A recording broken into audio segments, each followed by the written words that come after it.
We're now in the assistant masters.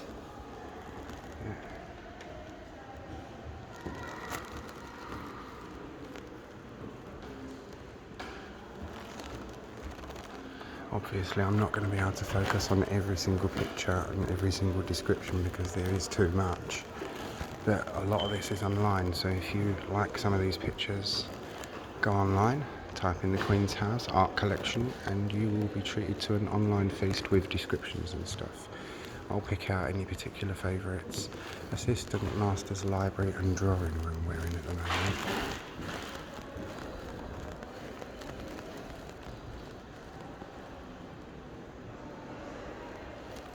Just pause and read.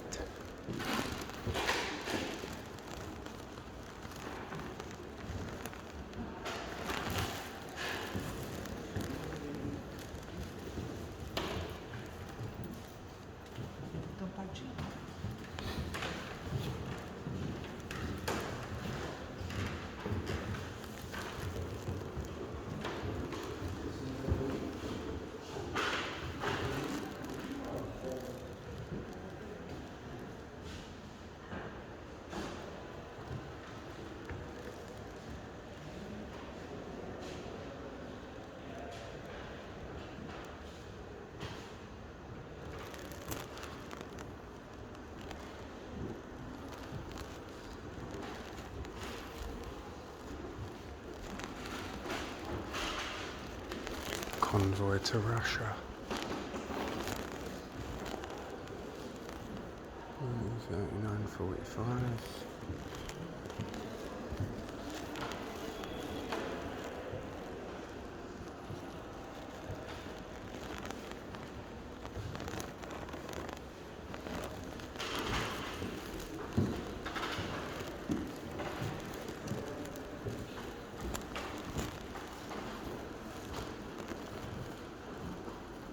I hope my dad watches this one, particularly this room, because he'd like a lot of this wartime art.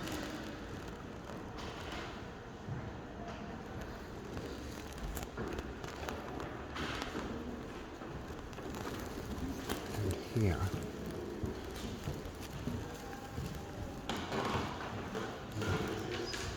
Richard Stone is the late Duke of Edinburgh, Prince Philip. And that looks so lifelike. Like a photo, I mean. Something else. There's just more and more of these galleries, they're everywhere. Ah, Jack Cornwell, that is. Face of War.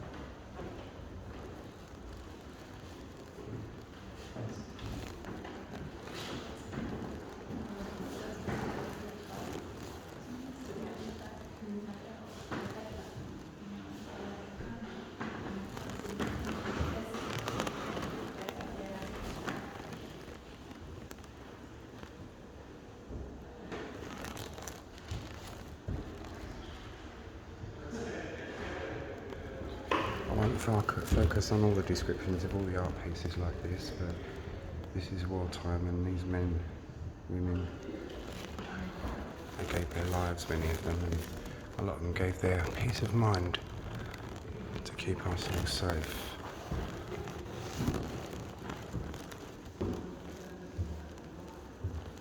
John Travers Cornwell, boy first class. Oh, yeah, I've always known him as Jack Cornwell. I suppose that was the nickname. There was a pub in Manor Park called the Victoria Cross that had replicas of these medals.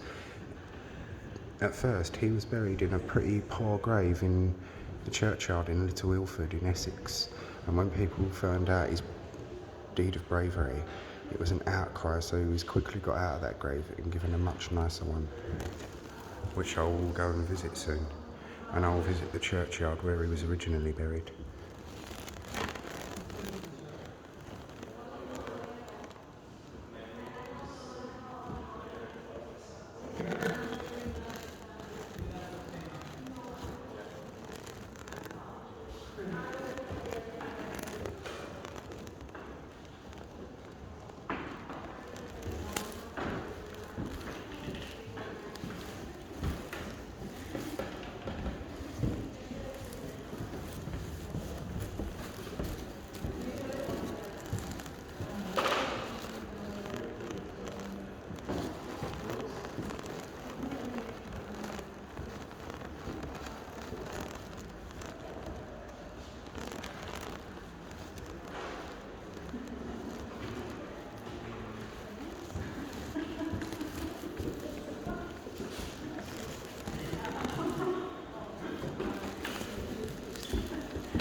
That's the tulip stairs over there, which we've already seen.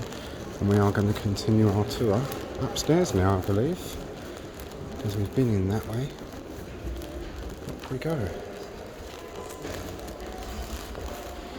When I was younger, a teenager, this would have bored the living daylights out of me. Now, I am absolutely loving it, really am. We're very privileged to have all this artwork and history right on our doorstep. And this place is open 7 days a week, so I advise anyone that lives in the East End of London or in London area, get yourself to Poplar, get on the bus over to Island Gardens through the tunnel, a little walk from there to here. And there you go.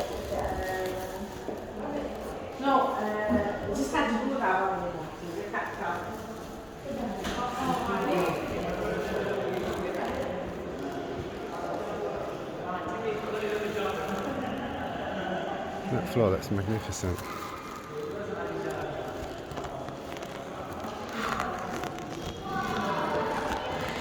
Greenwich Observatory will probably be another day, guys and girls.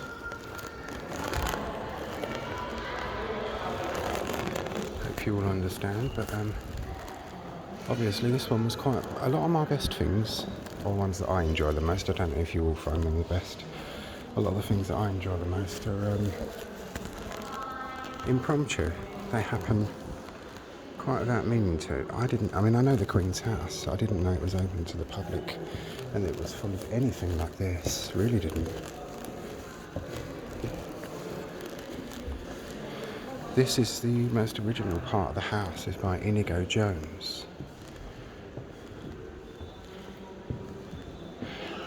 And as I say, it is free to get in here. But if you do come and visit a place like this, put something in the donation box, because that's what keeps these places going.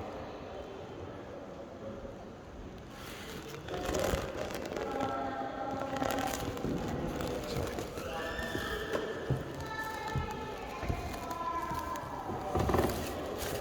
Hello. Hi. Oh wow. Thank you. I'm just thinking, if you want a perfectly symmetrical view, that's the next window. Ah, right, I'll do that. I'm Right terrible. down the middle. Brilliant. I think I've got OCD because I line up everything just perfectly. You'll like that one then. Brilliant. Thanks very much. Thank you. Yep, perfect. Brilliant. Look at that. Man after my own heart, as they say. That man said, if you want a perfectly symmetrical view, here's the one. Wow.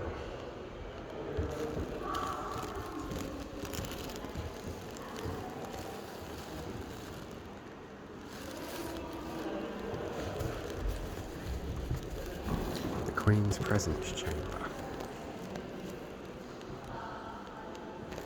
We'll check this one out, and then the King's Presence Chamber is on the opposite side. Oh wow.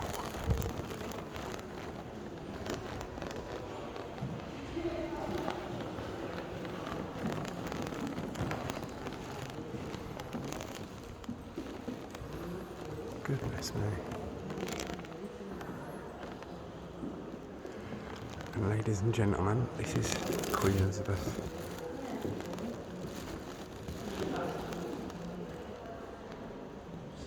first bedchamber.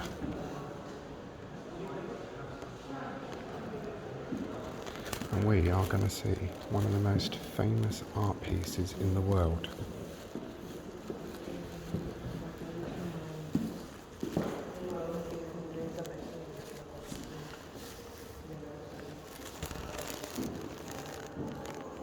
In a minute we will, guys, because it's a very popular one. So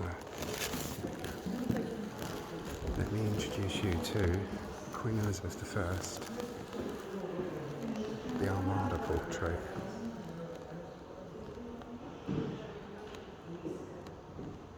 If it's a little bit flickery, it's because I can't put the flash on in this one, and I wouldn't do it anyway, because the reason these rooms are dark is to protect these art pieces, and flash really could cause damage. King Philip of Spain, I know who he is. He of the Great Inquisition. I'll give him his due though. I will say, when he came over here and married Queen Mary I and she started burning everyone, he tried to stop her because he knew it was destroying his reputation and hers, so credit where it's due. Thomas Seymour, 1st Baron Seymour of Sudeley. He was uncle to Henry VIII's son, the King, and after King Henry's last wife, Catherine Parr, died, Thomas Seymour married Catherine Parr. Unfortunately, she had never borne a child in her life because she was married to old men that were probably infertile, got pregnant and died in childbed. Mr. Seymour here, he ended his life at the block. Robert Devereux, 2nd Earl of Essex. Essex was a favourite of Queen Elizabeth I. The Essex Rebellion ended his life on the block. And here is the Armada.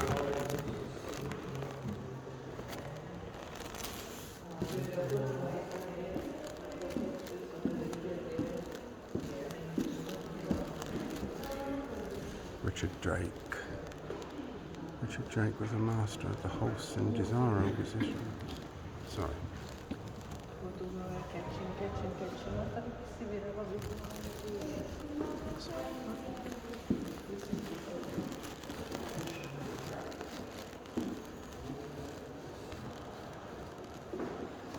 It's a case of catching each art piece, Sir Francis Drake, when there's no one in front of it.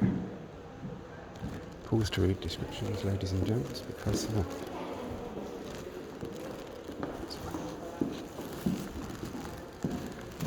be a bit careful here. Look. That's that one up there, which I showed you just now, but the main thing I wanted to show you is the fireplace as well. Look.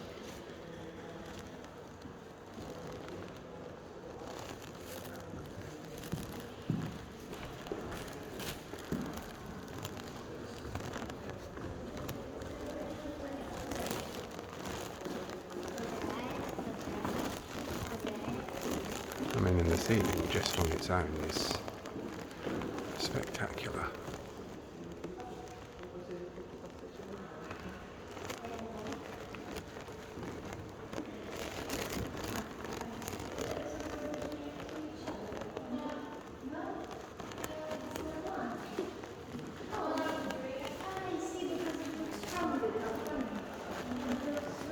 That's better. It's the right way. Oh, there's so much here, look.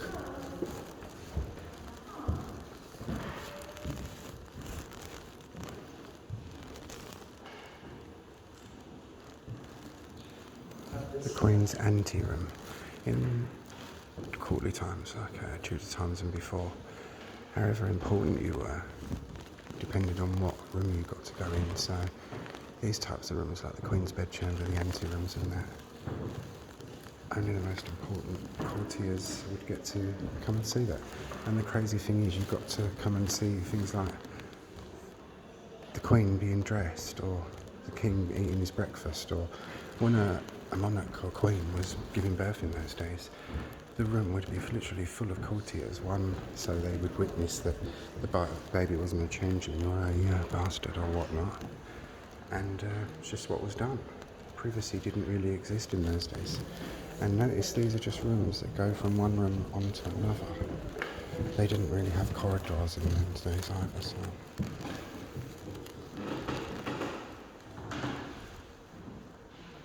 Privy chamber is obviously what it says on the tin, the private chamber.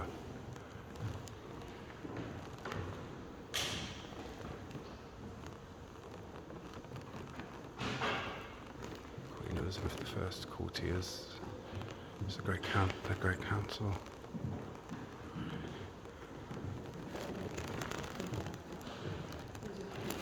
Obviously I can't stop at every piece and do all the descriptions, but I'll show you as much as I can. Anything to do with the Tudors I will stop at. King Henry VII, the founder of the Tudor Dynasty. This I think is the child King Henry VIII. It might be Henry VIII's son.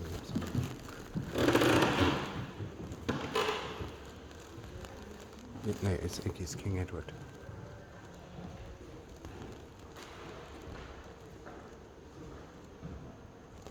Pause to read that for the descriptions. So you've got the founder of the Tudor Dynasty, Henry VIII, Queen Elizabeth I, and Henry VIII's son, King Edward.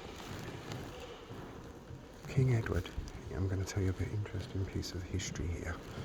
When he was dying of consumption, the Lord Protector had what they called a witch brought in, and the king was given arsenic, just enough to keep him alive, because believe it or not, small amounts of arsenic can preserve life. And when the king died, the Lord Protector obviously thought, shit, the Ceridian and people like that who would examine the body and embalm it and that would have known, there would have been signs that they'd been poisoned. So the story is what they did is the Lord Protector had his henchmen go out, murder a Deptford apprentice, have him embalmed beyond recognition, and this boy was laid at the foot of Henry VII, the founder of the Tudor dynasty, and the body of the real King Edward is sealed in lead and buried in Greenwich Park. Years later, in the reign of Queen Mary, when some conspirators were being tortured and questioned and whatnot, that story came out. And Queen Mary was so horrified by it, she didn't want it looked into too much. Oh, I'm talking of the devil, literally. There she is, Queen Mary. A very, very cruel woman. Look at her face, look how spiteful the face is. She had hundreds of Protestants burned at Smithfield and all over the country for their belief.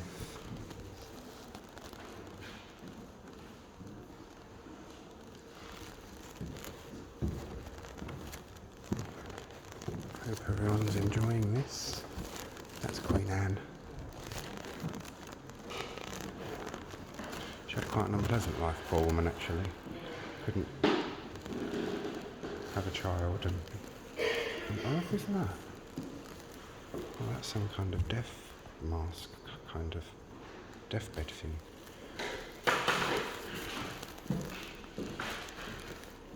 There's no description. Oh, Amira lying in state. Fazil Abdullah's work.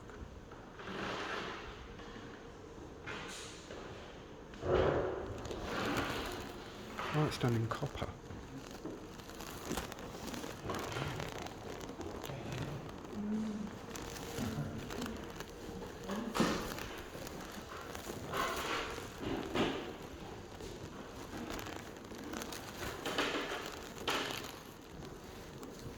As I keep saying, we are really lucky to have this kind of thing on our doorsteps. So, come and enjoy it. It's how these places stay open.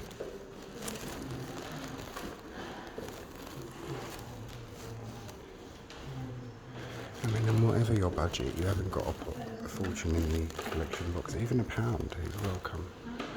I mean, with anything like this, just come and enjoy it. Bang £1 or two in.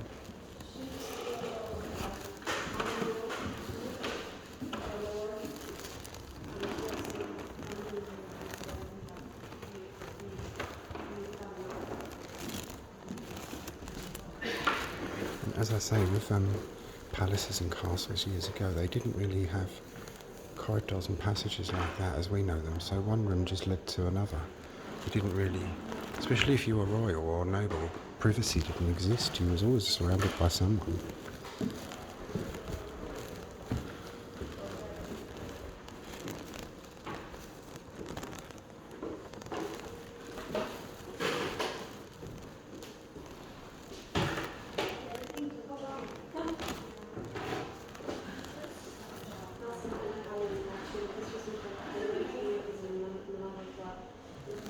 The closet was like the dressing room kind of thing, very private, where if the Queen was having enough of all her courtiers here, she would come into her closet and just relax. I was going to say have a cup of tea, but I don't think they had tea in Queen Elizabeth I's reign. That's a champagne. Oh, there we are, that's right.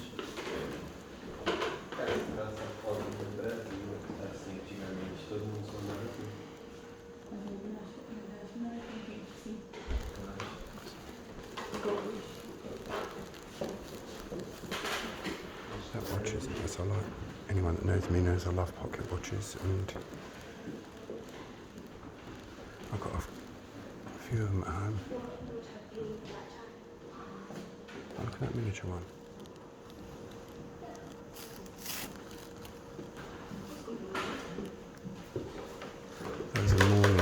Those rings with the black on are mourning rings.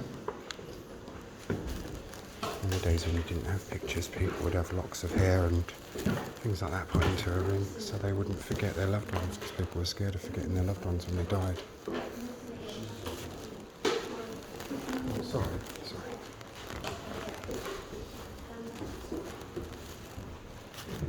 And, as I was going to say to you guys and girls, talking of pocket watches, I knew I was coming to Greenwich today, which is a big watch and clock area. So I brought with me my favourite watch, which is this one.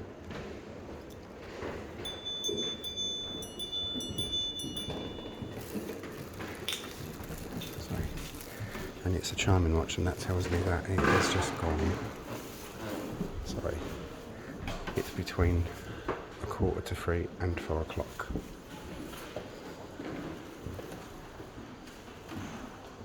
I got most of my watches during the lockdown when the bottom fell out of the market, literally. And I had some spare money. I had a few £1,000 spare, so I invested it in some watches and things like that. This watch that I've got in my pocket, I paid, I think it was about £600 for it, and now the market's picking back up again. A similar one on eBay the other day I saw go for near on £2,000. That particular watch. When I die, that goes to my nephew Ronnie, so it's an investment for the future for the kids, for saying to leave them something nice, and also for me to get to enjoy something that I like, which, and I'm not being cruel, not that I ever enjoyed the lockdowns or COVID or anything, but had COVID not happened, I would never have been able to afford them. So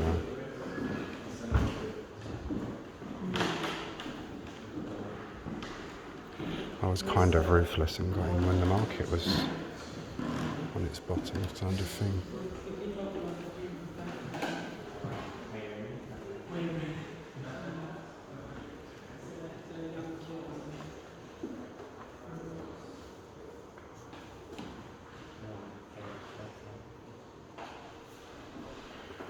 Clothes they wore in those days, and they wore this in the summer as well. Can you imagine? No wonder they used to faint and swoon all over the place.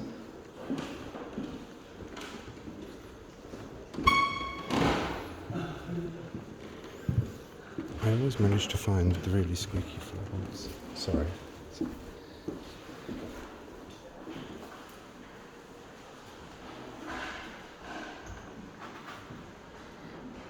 I like.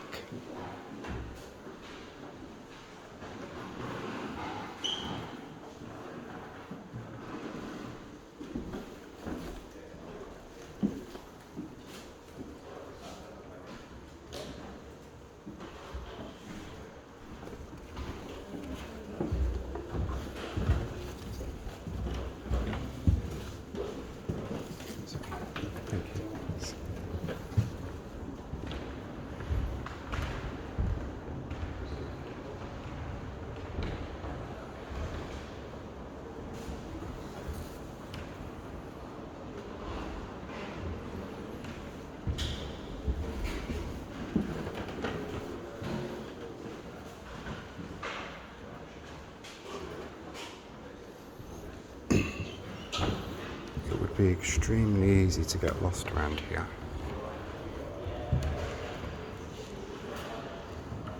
Now I understand why the royal family had so many ladies or gentlemen accompanying them wherever they went. In case they bloody well got lost, I should think. Delftware tiles. People had these around their fires and their sculleries, or what passed for kitchens in those days. Modern tiles.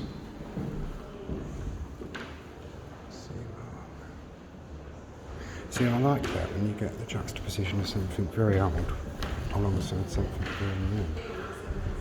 God, there's so many rooms.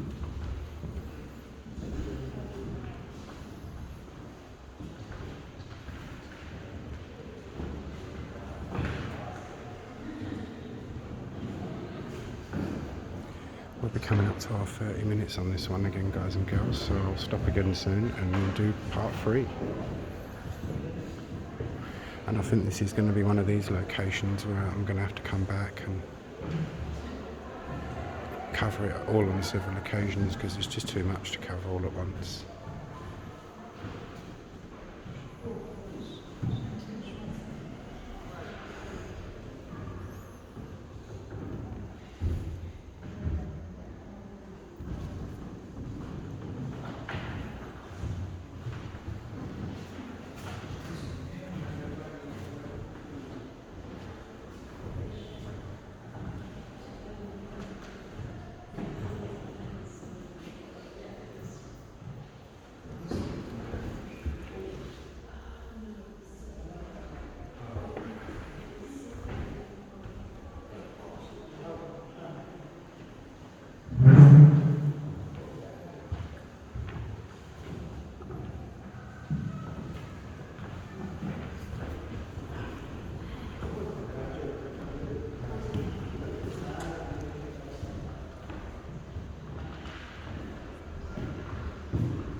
.4 That's that grandfather clock.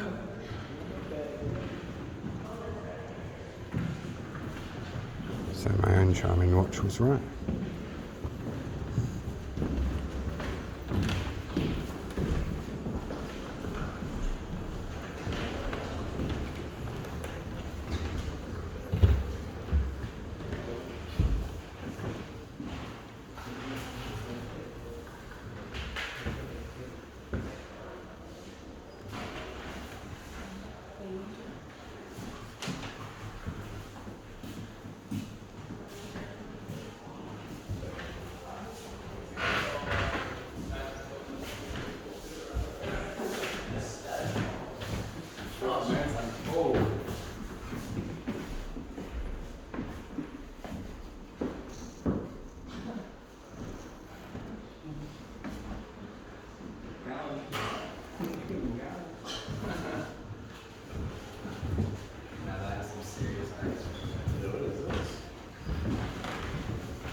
I think pretty much most of you are going to enjoy this one, hopefully as much as I have.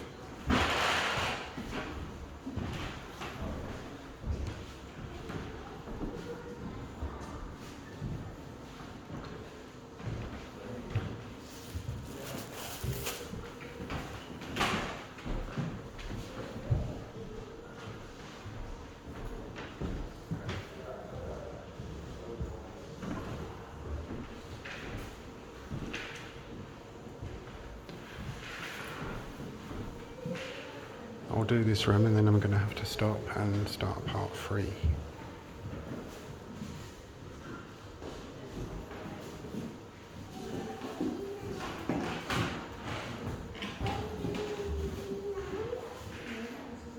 Scientific and sea travelling instruments and such like in there. Sorry.